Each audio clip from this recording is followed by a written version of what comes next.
Blaming creates harm and is divisive in relationships. Blaming someone else for our actions is the quickest path to disconnection with them.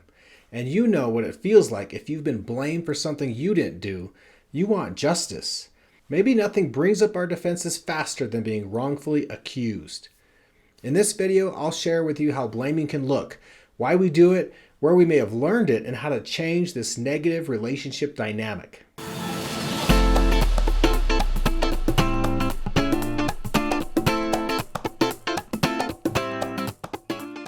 So how does blaming show up in a relationship? I want to start out with what could be recognized as a more positive type of blaming, self-blaming. This can prevent relationship harm in the short term, but if we consistently take the blame for someone else, we still won't end up the hero we wanted to be. Taking ownership for behavior that is not ours is confusing. It leaves us feeling inauthentic and can create the dynamic of an imbalanced relationship. On the other hand, when someone blames others, it can be overt or covert. When it's real obvious, people make a verbal accusation or literally point a finger at you.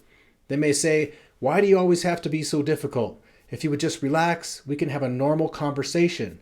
Of course, adding the word always packs more negative power. Another statement we may have said is, "Well, you're the one." This places full responsibility on one person for how an entire situation turned out. Let's say a vacation turned out much less fun than one person expected. Someone might say, "You're the one that wanted to come here in the first place. We shouldn't have ever come on this trip." We have to make sure we're not piling blame onto one person, including all the factors beyond that person's control.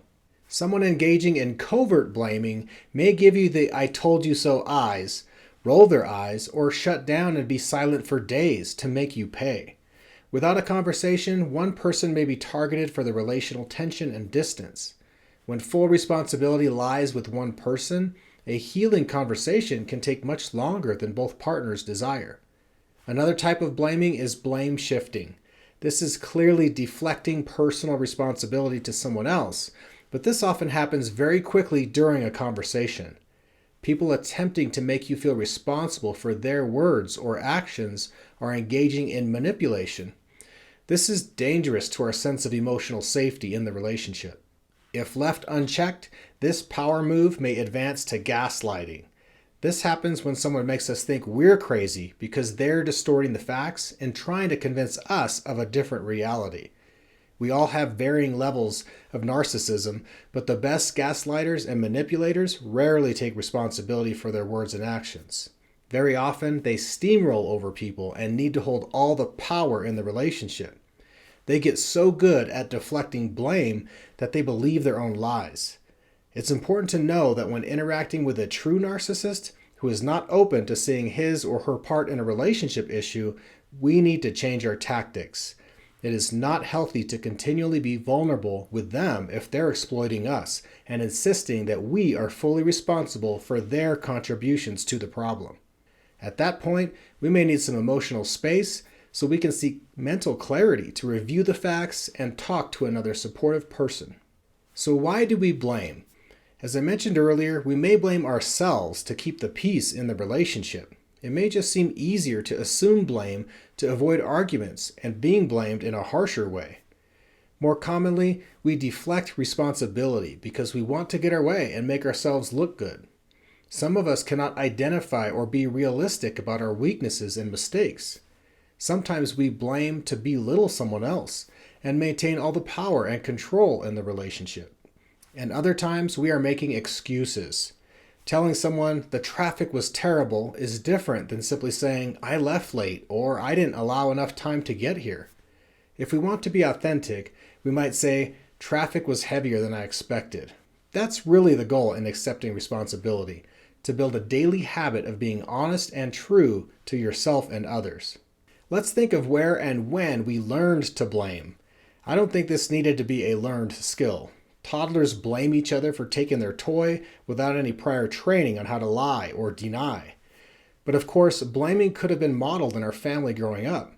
A parent could have blamed another parent by saying, "You're never ready on time and always make us late." Or consider this passive-aggressive jab. "Dad spent all our money, so I guess we can't go on vacation." This could be factual, but it bypasses some details and ends up with kids feeling awkward and like they have to choose a side. Growing up, do you remember an adult that was never wrong? Maybe they wouldn't ever say I'm sorry and take responsibility for their specific actions that caused harm. Some of us are still wondering if people will ever sincerely apologize for what they've done to us decades ago. In the workplace, we may blame other factors or people for negative outcomes that should really be attributed to our lack of attention or productivity. Admitting fault is certainly a vulnerable action, but it can be done by setting some pride aside.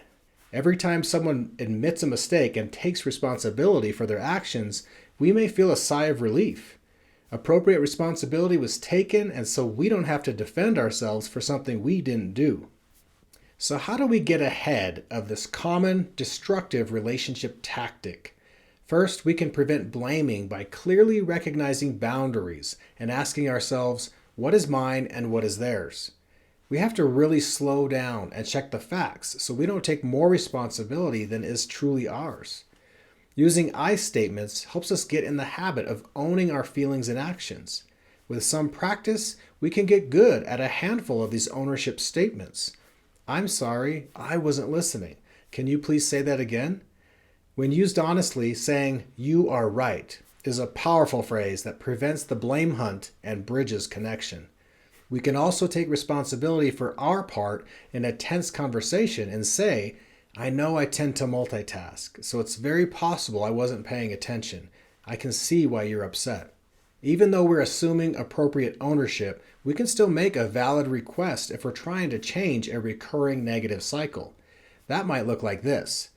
I'm noticing that we escalate every time we talk about our finances. That topic seems tense for us. I get frustrated when I see you rushing through the conversation. I don't feel heard, and then I know I start pushing your buttons. I'm wondering if we can talk about how we approach these conversations. Notice the use of we and us. Of course, you don't want to say us when clearly you are the one responsible. And you don't want to say someone needs to calm down when you both know you're referring to your partner. Well, there you have it. Blaming is a common pattern and can do a lot of harm. But we can do our part and stay aware of our words and accept personal responsibility. We can feel greater peace when we're true to ourselves and own up to what we say and do and what we should be saying and doing but are not. Well, take care of yourself, and I'll see you next time.